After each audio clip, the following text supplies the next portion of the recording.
Hello YouTube, and welcome to a follow-up episode of The Shredding Skeptic. We're going to take a second look at DiRT Rally, because yesterday I don't really think I gave it a real fair chance, and I know this thing is in early access and we are going to have to spend a little bit more time with it, so I really tried to put a lot of my biases aside and try to look at this thing on its own terms. So we're going to switch it up a little bit today, and we're going to jump right into the topic that I have actually had on my mind for quite a while when it comes to gaming, and it's a problem when I play different games back to back. Now, if you play a lot of a certain kind of genre, quite often I find if I were to play, say, a shooter and a shooter back to back, it's almost impossible for me to escape my own bias and start comparing one of them to the other. If you were to compare a first-person shooter to a strategy game or an adventure game to a racing game, it's very easy to say, you're comparing apples to oranges, and that's a fairly easy distinction to make because you're getting a different value out of each one of those games. Now, it's a little bit more difficult if you're going to start comparing different kinds of apples and different kinds of oranges, and this is a trap that I've fallen into many times in the past. The most visceral recollection I have of this experience is when I was super psyched to jump into the original Operation Flashpoint. Now, I had just finished playing the original Max Payne at the time, and although these games do share some similarities and they're both about shooting as many people as possible, they couldn't be more different. Now, Max Payne is, well, I don't know, it'd be tough to say that the game's realistic. That's not really the point. Max Payne was an amazing graphic novel of a game that put the player right into the story. And that, again, was what we were talking about in the last episode, and that story played an amazing role in Max Payne. Now, Operation Flashpoint, the original one, if you guys are unfamiliar, after Operation Flashpoint sort of went its separate ways from Arma, the original game, like the very, very first one, played a lot more like what Arma is like today, except everything was, a lot worse looking than what we have available to us now. And I'm going to be honest, I hated Operation Flashpoint right out of the gate. I couldn't believe how hard it was to hit anybody, how far away the enemy could hit you from, and you couldn't even see them. So I had to take a step back, and I had to sort of say, okay, these games are totally different. And what I found works very well for me is not playing any kind of the same genre back to back, because you can run into a lot of problems, like if you were to try to play Call of Duty and Battlefield right back to back. I mean, yeah, they are very similar, and they play in different ways, but in a way that they're so similar that the little things that aren't in one of the games that you like in the other will just drive you absolutely nuts, and unfortunately that's going to cause you to miss out on a lot of the great things that some of these games have to offer. So how this pertains to what we're looking at right now, well, I just finished my preload for Project Cars, so as soon as Steam gives us the go-ahead to jump on that one, I am going to try to get a video up as soon as possible, and I know the comparison is going to come down to how do these games stack up against one another, and I don't know, it doesn't really seem like a fair comparison at this point. You have a game that's been in development for a number of years, and this game, I don't really know how long it has been in development for, but I'm not really sure the comparison is going to be fair.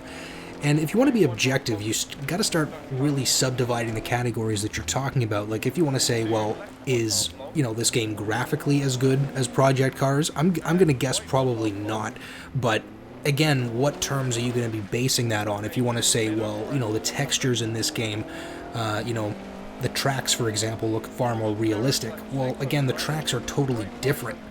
I mean, Project Cars is going to pride itself on the fact that they got everything laser mapped down to the finest detail, the most interesting piece of graffiti. It's all there. Whereas this game, I mean, you don't really have a lot of time to be observing the scenery, as you tend not to have in most racing games. You could try to compare, say, their different controller setups. I mean, I'm going to be using the same wheel for all my different games, and unfortunately I wasn't able to quite fix the steering issues I was having yesterday. I did turn down the wheel strength a little bit to soften it up so I'd have a little bit more control of it, but unfortunately I still have about a centimeter of dead zone where I just feel absolutely nothing. There's no resistance from the wheel whatsoever, and it's not really something I'm used to. Because, I mean, even in Gran Turismo 6, when you were on the dirt, you could feel the change quite easily in the wheel. But I imagine this is something that's going to be evolving over time, so for now, I'm just going to chalk it up to an early access idiosyncrasy, and we're going to move on and talk about something else. I will hand it to Dirt Rally for the quality of its audio. They do the rev range of your engine quite well, and it doesn't have any of that annoying synth stepping that unfortunately I have heard a little bit of in some of the Project Cars early access videos I've seen on YouTube. But again, obviously they weren't super concerned about that at the time, but that is quite annoying, and I'm glad they've avoided it in this game. So if you have two games of the same genre that are very similar, it is going to be possible for you to make comparisons on objective measures, but the farther you delve into that objectivity, the farther you really get away from anything that's truly meaningful about a game. And unfortunately, to get at the meaningful stuff, you got to back off and get back into the subjective realm. So, in order to avoid the flame wars that are typically associated with trying to argue between objective measures, because then you're really just arguing about which number is bigger, and those don't tend to make for very interesting conversations. So, subjectively speaking, what is it about racing games, for example, because that's going to be our subject for the next couple of days? What is it about a racing game that's going to add value for you as a player? Is it going to be a large variety of cars, a large variety of tracks, or is it going to be something maybe a little different? For sim racing fans, it's all about the realism. You want to take what you learn in the game and be able to apply it in the real world, so that what you're doing is, well, learning a skill.